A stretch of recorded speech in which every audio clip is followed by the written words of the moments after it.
अतिवृष्टीनं शेतकरी कोमात, मंत्री अधिकारी जोमात। शिंदे साहेब काय करणार शेतकरी?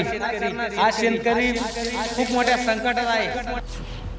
मंत्र्यांच्या दिमतीला आलिशान गाड्या,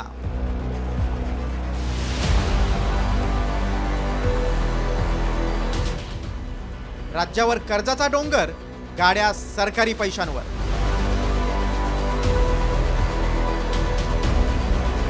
एकीकडे राज्यावरील कर्जाचा डोंगर 9 लाख कोटींवर गेलाय, तर दुसरीकडे अतिवृष्टीमुळे शेतकरी बेजार झाला। शिंदे साहेब काय करणार शेतकरी? आज शेतकरी खूप मोठ्या संकटात आहे।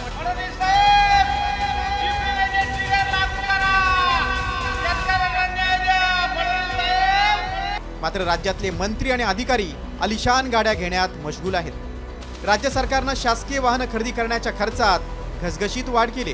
अवघ्या 1.5 वर्षात 3 ते 5 लाख रुपयांची वाढ करण्यास वित्त खात्यानं अखेर मंजुरी दिली आहे। त्यामुळे आता मंत्र्यांना 30 लाख रुपयांची त्यांच्या पसंतीची गाडी विकत घेण्याची मुभा असणार आहे। तर दुसरीकडे इलेक्ट्रिक वाहनं विकत घ्यायचं असल्यास या मर्यादेच्या 20% अधिक किमतीची वाहनं खरेदी करण्याची परवानगीही देण्यात येणार आहे।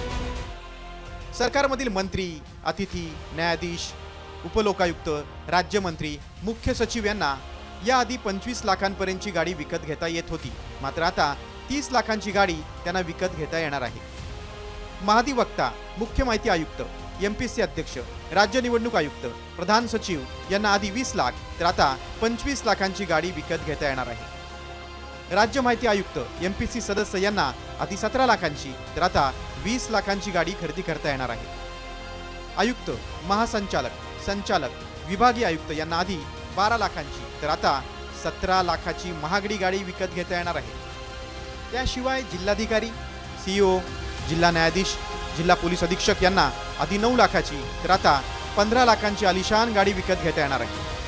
तसंच राज्यस्तरीय वाहन आढावा समितीच्या मान्यतेनं मंजुरी मिळेल अशा विभाग आणि अधिकाऱ्यांना आधी 8 लाख तर आता 12 लाखांची गाडी विकत घेता येणार आहे। शेतकरी उपाशी आणि मंत्री सरकार तुपाशी अशी या सरकारची अवस्था आहे। गाड्या असो, घोडे असो, नाश्ता पाणी असो, या सर्वांमध्ये मोठ्या प्रमाणावर चंगळवाद हा सरकारच्या माध्यमातून चाललेला आहे। आता DPTCतून मंत्र्यांना आता गाड्या नवीन घेण्याचा हा निर्णय जो आहे हा सुलतानी निर्णय या सरकारचा आहे। 12 लाखात 4 चाकी गाडी आपल्या ग्रामीण भागात चांद्यापासून बांद्यापर्यंत फिरत असताना दुर्गम भाग असतो, डोंगरी भाग असतो, आदिवासी भाग असतो, तुम्ही बघता अतिवृष्टी होते, कधी पूर येतो, कधी त्या ठिकाणी ती गाडी पण गेली पाहिजे। उद्याच्याला एक अशी गाडी दिली आणि ती गाडी त्या पाण्यात किंवा त्या रस्त्याने गेली नाही, काय देऊन काय गाड्या दिल्या, पुन्हा त्याही बाजूने तुम्ही बोलणार। राज्यपाल, मुख्यमंत्री, उपमुख्यमंत्री, मुख्य न्यायमूर्तींना पसंतीप्रमाणे कोणतीही आलिशान गाडी खरेदी करता येणार आहे। त्यासाठी कोणत्याच किमतीची मर्यादा असणार नाही।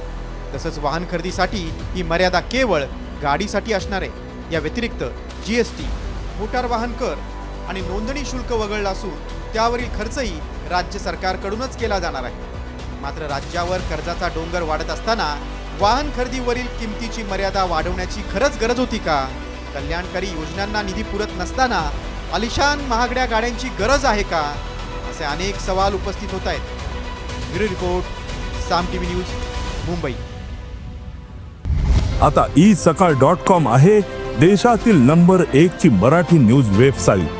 प्रत्येक अपडेटसाठी isakal.com ला नक्की भेट द्या।